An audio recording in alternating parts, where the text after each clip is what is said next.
저희가 오늘 읽은 이 마태복음 13장에는요, 흔히들 우리가 이렇게 얘기합니다. 비유의 장이다 이렇게 얘기할 정도로 7가지나 되는 예수님께서 말씀하신 비유가 이 13장 한 장 안에 담겨 있습니다. 그래서 오늘 저희가 읽은 이 씨 뿌리는 자의 비유, 이 비유 외에도 6개가 더 있는데요. 제가 일일이 자세히 말씀 안 드리겠지만 이 제목만 들어도 어떤 내용인지 교회 좀 다니신 분들은 아실 거예요. 가라지 비유가 나오고요, 겨자씨 비유가 나오고, 누룩 비유가 나오고, 밭에 감추인 보화 비유가 나오고요, 또 값비싼 진주를 구하는 그 장사꾼의 비유가 나오고, 물고기를 몰아서 잡는 그물의 비유가 나옵니다. 그래서 이 6가지와 오늘 읽은 본문까지 해서 7가지의 비유가 이 마태복음 13장 안에 가득 들어 있습니다. 근데 그 중에서도 이제 가장 먼저 나왔던 비유, 그리고 그 비유들 중에 가장 길게 예수님이 말씀하시고 풀어주신 비유. 그렇기 때문에 제 생각에는 이 7개 중에서도 가장 중요한 비유가 오늘 나온 밭에 씨를 뿌리는 자의 비유. 이걸 어떤 분들은 씨 뿌리는 자의 비유 이렇게도 얘기하고, 어떤 분들은 4개의 밭의 비유, 땅의 비유 이렇게도 얘기합니다. 어떻게 얘기하든 같은 이야기가 될 것입니다. 여기에 보면은 이제 2가지 요소가 나오죠. 하나는 씨 뿌리는 자가 뿌리는 그 씨가 있어요. 곡식의 씨앗을 우리가 생각하시면 될 것 같아요. 그리고 그 씨가 뿌려지는 땅이 어떤 땅이었느냐, 4종류의 땅이 그 안에 나오고 있습니다.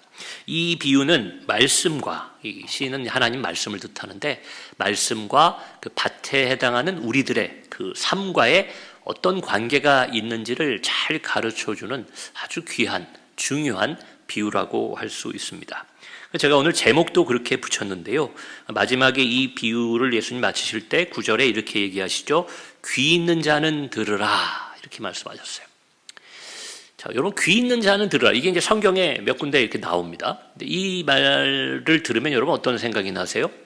저는 크게 한 2가지로 들리는 것 같아요. 하나는, 여러분, 사람은 특별히 좀 이렇게 불편함이나 장애가 있는 분이 아니면 귀가 있죠. 귀가 있습니다. 그러니까 귀가 있는 자는 들으라. 모든 사람은 이걸 들어야 된다. 이렇게도 들리는 것 같아요. 귀 있는 자는 들으라. 이게 좀 좋은 표현 같지는 않지만, 예전에 이렇게 말 잘 못 알아듣거나 그러면 너 귀가 없냐? 이런 말들 하곤 했어요. 그렇죠. 그 바꿔 말하면 귀가 있다라는 얘기잖아요. 너 귀가 없냐? 그러니까 귀가 있는 자는 들으라라는 말은 이 땅의 모든 사람들은 이 말씀을 들어야 된다. 이런 의미로도 와 닿는 것 같습니다. 또 하나는 우리가 이런 표현 쓸 때가 있어요. 똑같이 말을 해도 들을 귀가 있어야 그게 들린다. 그런 말을 합니다. 그래서 여기서는 특별히 예수님이 비유로 하셨기 때문에 이 말을 그냥 이 물리적인, 생물학적으로 귀를 가진 사람들이 그 소리는 다 들었겠지만, 그러나 그것을 올바르게 이해하고 해석할 수 있는 자에게 내가 이 비유를 준다. 그런 말일 수 있어요. 그래서 지금도 오늘 주일이잖아요. 그리고 사순절 기간이니까 정말 우리 대한민국의 많은 교회에서 지금 목사님들이 열심히 말씀을 전하고 또 일찍부터 다 전하셨을 거예요. 근데 그 말을 똑같이 하나님 말씀이 선포되었지만 그것을 듣고 이해하는 자와 그렇지 못한 자들이 분명히 있을 겁니다. 듣고 흘리거나 들었지만 곧 잊어버리는 사람들도 있을 겁니다. 그래서 이런 2가지 의미에서 우리가 귀 있는 자가 되어야 되겠다, 그런 생각도 하게 됩니다. 자, 오늘 이 비유 잘 아시지만 또 이 성경에서 자세히 풀어주고 있는 내용인데, 이 4가지 땅에 대해서 여러분 알고 계시겠지만 우리 사순절 기간 또 중요한 본문이기 때문에 복습 차원에서 다시 한번 말씀을 드립니다. 첫 번째는 어떤 땅이었냐면요, 이 씨 뿌리는 자가요, 좀 가서 좋은 땅에다가 이렇게 잘 뿌렸으면 좋을 텐데 이 사람이 그냥 막 뿌리고 다닌 것 같아요. 내용을 보면. 그래서 어떤 씨는 어디에 떨어졌냐면 길가에 떨어졌다. 여러분, 길가는 밭이 아닙니다. 거기는 사람이 다니고 동물이 다니는 그런 길인데, 거기에 떨어지니까 어떻게 되냐면 뿌리를 내리지도 못하고 새들이 와서 먹어버렸다. 성경은 얘기합니다. 여러분 생각해 보세요. 그 공원 같은 데 가서 과자나 씨앗 같은 거 이렇게 뿌리면은 새들이 날라와서 막 먹잖아요. 그러니까 길가에, 사람이 다니는 단단한 그 길가에 그 씨가 떨어지다 보니까 땅으로 들어가지도 못하고 뿌리 내려보기도 전에 새들이 와서 먹어버렸다. 성경 얘기합니다. 그게 첫 번째 땅에 뿌려진 씨였어요. 2번째 땅은 어떤 땅이었냐면 흙이 얕은 돌밭이다 얘기를 해요. 여러분 보면 이렇게 돌로 돼 있는 땅들이 있는데 거기도 이렇게 풀들이 자라나는 거 보실 수 있죠. 거기도 살짝 흙들이 고여 있기 때문에 흙이 얕기는 해도 뭐가 자라납니다. 그래서 흙이 깊지 않은 그 돌밭에서는 싹은 곧 나온다고 그래요. 싹은 이렇게 나오는데, 그런데 뿌리가 깊지 않기 때문에 해가 돋으면 그것이 말라버린다, 타버린다라고 오늘 본문에 돼 있는데, 그게 말라버린다 이렇게 얘기해요. 결국은 거기서도 잘 자라거나 결실을 맺지 못하게 되는 겁니다. 세 번째 땅은요, 가시떨기가 이렇게 자라있는 그 위에 씨가 떨어졌다. 가시떨기가 자란다는 건 그래도 밑에 흙이나 양분이 좀 있으니까 가시떨기가 이렇게 무성하게 자라있을 겁니다. 그러니 어느 정도까지는 그게 자라나요. 씨앗도 자라나고 양분을 머금고 올라오는데, 더 크게 자라고 햇빛을 잘 받아야 되는, 여러분 그 씨앗이 처음에 나올 때는 그 땅의 양분이 중요한데, 잎사귀가 나오기 시작할 무렵부터는 햇볕이 아주 중요합니다. 근데 이 가시덤불이 이렇게 덮고 있으니까 해를 잘 못 받잖아요. 그러니 잘 성장하지 못하고 가시가 먼저 자라서 그게 자라날 수 있는 기운을 막았다라고 성경은 얘기합니다. 뭐 말라버리는 것도 아니에요. 새가 먹어버리진 않았지만 성장하지 못하고 시들시들 머물러 있는 단계, 그것이 세 번째 땅, 이 가시덩굴 위로 떨어진 씨앗의 운명입니다. 네 번째는 우리 잘 알고 있죠. 이제 좋은 땅, 밭에 제대로 떨어진 거예요. 거기에 떨어진 씨는 어떤 것은 100배, 어떤 것은 60배, 어떤 것은 30배의 결실을 맺었다. 그 씨가 열매를 맺는데 30배도 되고 60배도 되고 100배도 되고, 전 이 부분을 읽으면 그 달란트 비유 생각도 나요. 이왕이면 여러분, 우리 사람 욕심은 그렇잖아요. 100배, 60배, 30배면 뭐였으면 좋겠어요? 100배면 좋죠. 그런데 씨앗의 입장에서는 여러분 30배든 60배든 100배든 어마어마한 거잖아요. 그러니까 그 사람에 따라서, 또 그 사람에게 하나님 허락하신 은혜에 따라서, 종류에 따라서 그 좀 우리가 인간의 눈으로 볼 땐 차이가 있어 보이지만 어찌됐건 풍성한 결실을 맺는 아름다운 그런 밭이, 그 밭이 된다라는 이야기를 이렇게 네 가지 땅의 비유로 예수님 말씀해 주셨습니다. 자, 그리고 나서는요, 오늘 저희가 읽은 본문은 이제 그 내용인데, 지금까지 말씀드린 건데, 그 다음에 예수님이 이 내용을 해석까지 해주십니다. 어떤 경우는 예수님이 그냥 비유만 들고 끝나는 경우가 있어요. 물론 아주 오늘날 우리의 관점에서 보면 어렵지 않기 때문에 나름대로 해석을 하지만, 이 경우에는 특별히 예수님이 이 비유를 다 풀어주십니다. 그런 내용들이 성경에 보면 몇 군데 있어요. 자, 그래서 이 네 가지 땅의 비유를 풀어주시는데 이렇게 얘기하세요. 첫 번째로 그 뿌려진 씨는 천국의 말씀이다, 이렇게 얘기해요. 천국의 말씀, 다른 말로 하면 하나님의 말씀이에요. 오늘날로 따지면 여러분이 성경 말씀이 여기에 해당되겠죠. 목사님들이 설교하는 내용에도 그 천국의 말씀이 포함되어 있지만, 가장 중요하고 핵심적으로는 이 땅에서는 이 성경에 기록된 말씀들, 혹은 또 여러분이 기도하고 신앙생활할 때 하나님이 여러분의 내면에 영적으로 혹은 경험적으로 주시는 말씀이 있습니다. 그러한 것들이 여기에 해당되는 거예요. 그럼 씨 뿌리는 자는 하나님이 되시고, 이 땅에서는 저 같은 목회자도 되지만 복음을 전하는 여러분들이 돼요. 목사님, 저는 전도 안 하는데요. 우리가 전도가 꼭 이거 이렇게 띠 두르고 나가서 전단지 나눠줘야만 전도가 아니에요. 자녀들에게 어떤 때는 하나님 말씀을 따라 우리가 권면하고 훈계하고 또 위로하고 격려할 때 있잖아요. 그런 게 다 복음을 전하는 것입니다. 하나님 말씀을 전하는 거예요. 친구들하고 만나서 이야기하다가도, 야, 나는 요즘 인생을 사는데 내 마음에 이런 게 있어. 근데 그게 하나님의 뜻이면 여러분이 하나님의 말씀의 씨를 뿌리고 있는 겁니다. 우리도 그런 일을 감당하는 거예요. 자, 근데 그런 걸 우리가 복음의 하나님의 말씀을 뿌리고 살아가는데, 길가에 부러졌다는 것을 예수님 뭐라고 말씀하시나 하면, 천국 말씀을 듣고 깨닫지 못하는 자들이다, 이렇게 얘기를 해요. 뿌리가 내려가질 않는 거예요. 길에다가 뿌려진 그 말씀처럼 뿌리를 내리지도 못하고 땅으로 들어가지도 못하고 튕겨나오듯이 있는 거예요. 그러니까 악한 자가 와서 그 마음에 뿌려진 것을 빼앗는다. 그 새가 날아와서 먹는다고 그랬잖아요. 그게 악한 자, 영적으로 보면 사탄입니다. 또 요즘의 문화로 얘기하면 이제 세상의 소리들이 그 복음의 말씀의 음성을 다 가려버리는 겁니다. 다 가져가 버리는 거예요. 우리가 나가서 전도할 때, 여러분 우리 죄인입니다. 하나님이 여러분을 사랑하십니다. 여러분의 삶에 하나님이 약속하신 소망의 약속이 있습니다. 그 귀한 말씀을 뿌려도 그분들은 그 얘기를 듣지를 못하고 뭘 들어요? 세상의 말, 이렇게 살아라, 이게 중요하다, 그 가짜 이야기들, 그 새들이 와서 먹어버리듯이 그것에 이 귀한 말씀을 빼앗겨 버린다. 예수님이 그렇게 해석을 해주시는 거예요.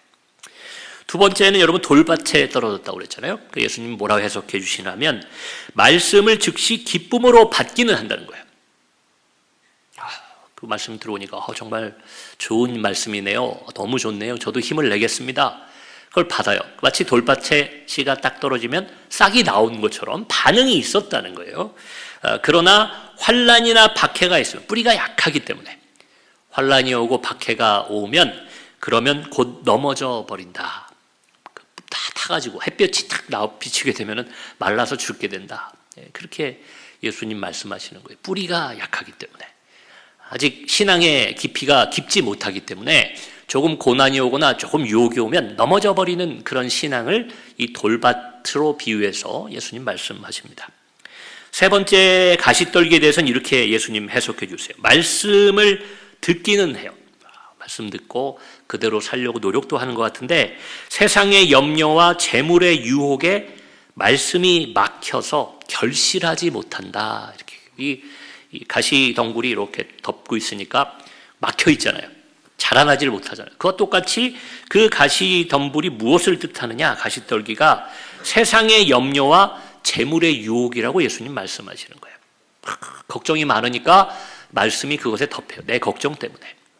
또 재물의 유혹, 내가 부자가 되고 싶다, 성공하고 싶다, 많이 갖고 싶다 하는 내 욕심이 그 말씀의 기운을 가려버려서 성령의 열매, 예수님이 우리에게 보여주시고 가르쳐 주셨던 그 말씀의 결실이 삶에서 드러나지 않는다는 겁니다. 네 번째로 좋은 땅은 이건 여러분 예측이 되시죠? 말씀을 듣고 깨닫는 자다, 이렇게 얘기해요. 말씀을 듣고 깨닫는 자. 그래서 결실이 있는데 저는 이 결실을 오늘날로 얘기하면 어떤 분들 이거 좀 기복주의 신앙으로 생각하면 믿음의 결실을 이 땅에서의 성공으로 생각하는 분들이 계세요. 하나님이 가끔 덤으로 우리에게 주시는 거 있잖아요. 돈을 많이 벌게 해주신다든지 혹은 사회적으로 신분이 높아진다든지 이런 것들, 명예가 올라간다든지 이런 것만을 결실로 생각하는데 그러한 결실도 있겠지만 여러분 결실이라는 건 뭐냐? 말씀이라고 말씀드렸잖아요. 우리에게 뿌려지는 씨가 말씀이라고 한다면 말씀의 결실은 결국 그 말씀을 실천하는 삶을 의미합니다. 그리고 그러한 실천을 통해서 변화가 일어나는 거예요. 씨앗이 싹을 틔우고 잎을 만들어내고 열매를 맺는 변화처럼 우리가 변화와 성장이 그 하나님의 말씀을 통해 있느냐가 30배, 60배, 100배의 결실이 있느냐 없느냐라는 거예요. 저희가 늘 우리 교회에서도 기도원에서도 강조하는 것은 예수를 믿었으면 20년, 30년 아니더라도 1년이라도 믿었으면, 아니 한 달이라도 믿었으면 한 달 전과 지금 사이에 변화가 있는 것이 말씀이 있는 삶을 사는 거라는 거예요. 여러분 하나님의 말씀은요 우리를 변화시키는 힘이 있습니다. 우리 인생에도 좋은 스승님이나 훌륭한 위인들은요 그들의 삶과 이야기를 통해서 많은 사람들에게 영향을 미쳐요. 우리가 어떤 때는 어떤 선생님이나 어떤 강의를 통해서 참 저 훌륭한 얘기다 그러고는 그냥 돌아 나오는 경우도 있지만 어떤 경우는 강의를 듣거나 유튜브 같은 걸 통해서 어떤 메시지를 우리가 들었을 때 야 나도 이제 앞으로 이렇게 살아야겠다 그럴 때 있죠. 그러면 그 사람의 말에 영향을 받는 겁니다. 그게 바로 오늘 성경이 이야기하는 하나님의 말씀의 씨가 뿌려져서 결실을 맺는 것을 의미해요. 나는 설교를 평생 살아오면서 몇백 편을 들었다, 몇만 편을 들었다 하더라도 내 삶의 변화가 없다면 그것은 길가와 같은 삶을 사는 거죠. 아무런 결실이 없는. 그런데 평생 교회를 안 다니는 사람이 딱 한 번 오늘 교회를 나왔는데 그 말씀을 듣고 내 삶에 변화가 일어났다면 여러분 그분이 바로 좋은 땅에 해당된다는 것을 의미합니다. 결실이 무엇인지를 우리가 알고 신앙생활을 해야 될 줄로 믿습니다. 결론으로 넘어와서요. 오늘 본문은 결국은 말씀과 우리, 비유에서는 씨와 땅으로 비유되지만 결국은 하나님의 말씀과 그 말씀을 듣거나 받는 우리와의 관계를 이야기하는 그러한 비유라고 말씀드렸어요. 그러다 보니까 많은 목사님들도 이 본문으로 설교하면 꼭 이걸 묻는 것 같고 저도 한번 묻고 싶어요. 여러분은 과연 이 비유에 나오는 땅들 중에 어떤 땅이십니까? 이 질문을 제가 한번 던져보고 싶어요. 뭐 답변하지 마시고 한번 스스로 생각해 보시면 좋겠어요. 뭐 아무개는 이런 땅 같다, 남 얘기가 아니라 나는 어떤 땅일까? 제가 한번 일반적인 분석을 좀 해봤습니다. 길가에 해당하는 사람들은 어떤 사람들일까? 이 가운데 그런 분들 저는 안 계시리라고 이제 믿는데, 일반적으로 저는 이게 불신자라고 생각해요. 특히 오늘날 대한민국에서 예수님의 이름을 한 번도 못 들어본 사람은 아마 없을 것 같아요. 간혹 있겠지만 대부분은 교회를 다니든 교회를 한 번 정도 가봤든 간에 불신자들 중에도 예수님의 이름은 들어봤을 거고, 교회가 뭐 하는 곳인지를 알고, 또 더 나아가서는 불신자지만 성경도 읽어본 분들도 많이 계실 거예요. 예배도 드려보고. 그리고 요즘은 이제 문화적으로도 영화나 이런 거에서도 기독교나 이런 것들이 예전부터 많이 나왔기 때문에 기독교를 모르는 분들이 그렇게 대한민국에는 많지 않을 겁니다. 자, 그러나 그들은 길가 같은 거예요. 그래서 아무리 성경적인 내용을 듣거나 또 교회 다니는 친구를 통해서 매일매일 전도의 이야기를 들어도 그들의 마음속에는 결실은커녕 아무런 싹도 피어나지 않아요. 저는 이 길가는 오늘날 한국교회 현실에서는 불신자에 해당한다. 우리가 전도 안 했기 때문에 불신자가 아니라 전도를 받아본 적이 있고 교회 문턱을 한두 번 드나든 적은 있지만 전혀 그 안에 복음의 씨앗이 싹을 틔우지 못하는 분들, 불신자가 이 길가에 해당할 겁니다. 돌밭은 그러면 누구겠어요? 돌밭이다. 그러면 기쁨으로 받아요. 말씀 들으면 할렐루야, 감격도 있고 그랬는데 그게 조금 환난이나 시험이 있으면 넘어져 버리는 사람들. 저는 이것도 일반적으로 표현하면 초신자들이 보통 이래요. 믿음 생활한 지 얼마 안 된 분들. 그러나 그분들은 아까 불신자와는 달리 교회를 나오게 되는 거예요. 그래도 하나님이 살아계시는 거라는 게 믿어지는 겁니다. 그러나 세상 일이 잘 안 되거나 교회 왔는데 무슨 시험이 있잖아요. 교회 왔는데 조금 목사님 설교 중에 내가 생각한 거랑 너무 다른 얘기가 와서 시험이 들거나 그러면 금방 넘어져 버리는 사람들. 그래서 이 목사님들이요, 목회를 할 때 되게 어려운 것이 그거라고 그래요. 뭐냐면 교회에 이렇게 저희 교회 한 좋은 성도님들하고 적은 인원이 있으니까 제가 조금 수월한데, 규모가 좀 되는 교회는 여러분 섞여 있잖아요. 오래 신앙생활한 분도 계시지만 초신자들이 막 섞여 있기 때문에 매주 몇십 명씩 새로운 교인이 오는 교회에서는 그게 좀 어렵다고 그럽니다. 그래서 그분들을 배려해서 부드러운 얘기를 하려니까 기존의 성도들은 목사님 이렇게 뻔한 얘기를 하시나, 그러고 또 그분들한테 맞춰서 조금 깊이 있는 말씀을 전하면 초신자들은 못 알아듣거나 시험에 들게 되는 거예요. 그래서 소그룹이나 성경 공부나 혹은 교구 담당 목사님들이나 이런 분들의 역할이 중요한 걸 겁니다. 그래서 오늘날 다원화 사회에서는 이렇게 대형 교회가 문화적으로 맞지 않다라고까지 이제 분석하는 분들 계신데, 그래도 여러분 대형 교회의 역할들이 있기 때문에 우리가 또 함부로 얘기할 수 있는 건 아니고요. 자, 여러분 그런 것이 두 번째 돌밭에 해당할 겁니다. 세 번째가 이제 가시떨기 위에 떨어진 씨, 가시떨기가 자라있는 밭. 저는 이게 오늘날 한국 교회 대부분의 교인들이 이 밭에 해당하지 않나.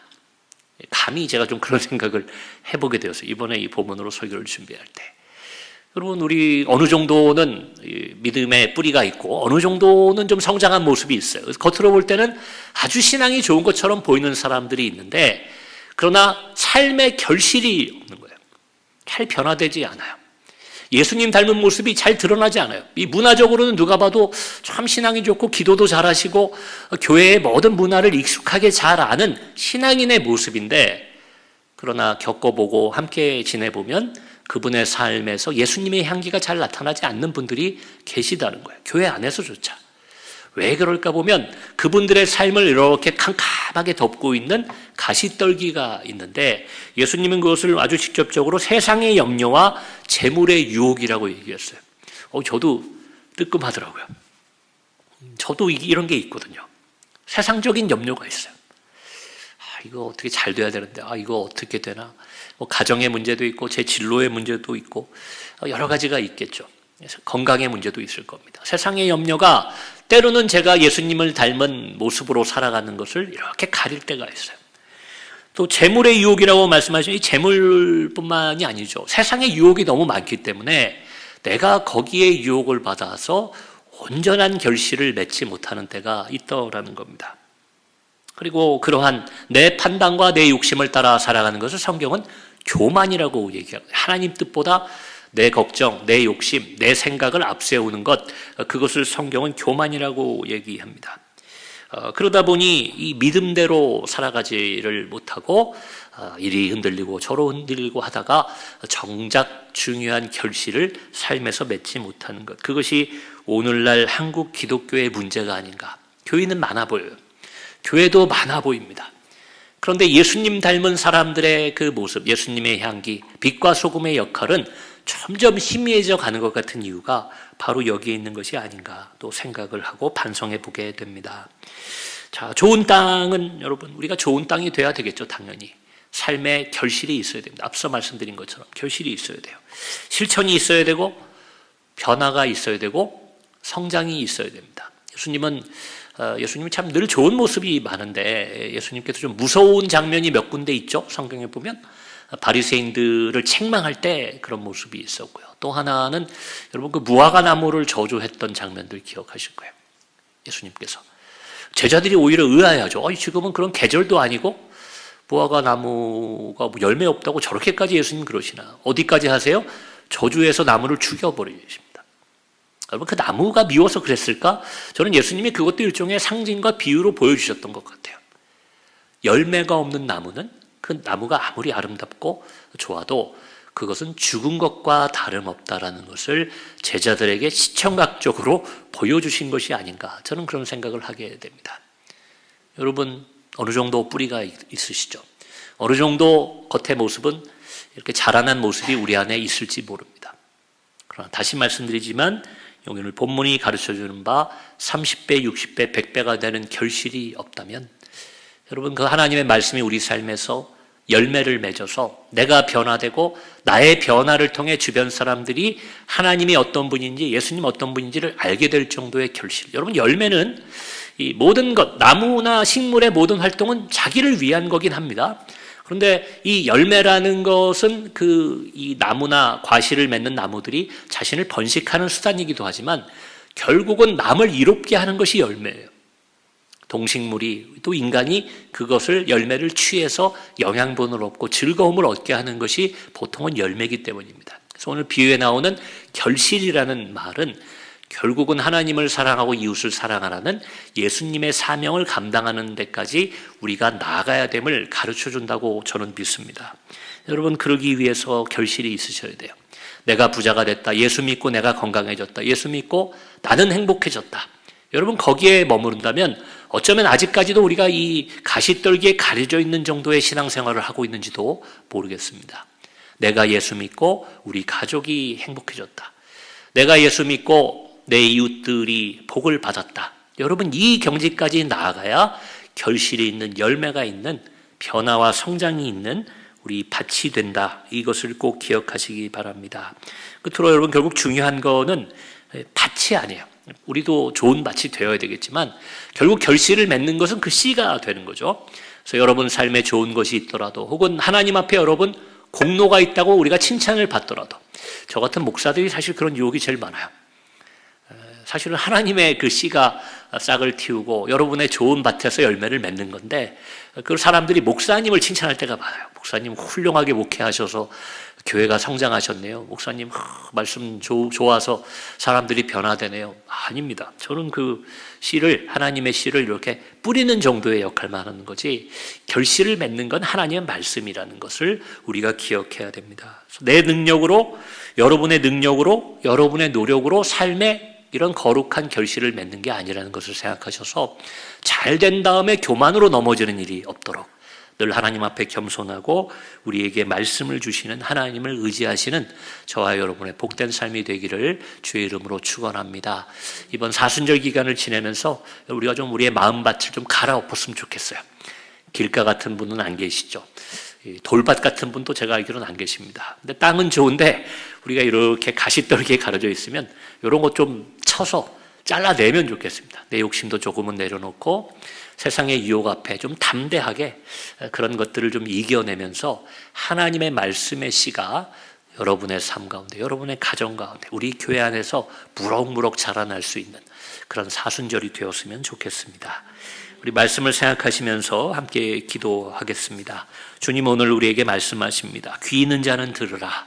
중요한 말씀을 주셨는데 우리에게 오늘도 성경을 통해 예배를 통해 삶의 경험을 통해 하나님 주고 계신 그 말씀의 씨가 잘 자라날 수 있도록 또 귀한 열매를 맺을 수 있도록 우리의 마음밭을 변화시켜 주옵소서. 우리 주의 이름 한번 부르고 합심하여 기도하겠습니다.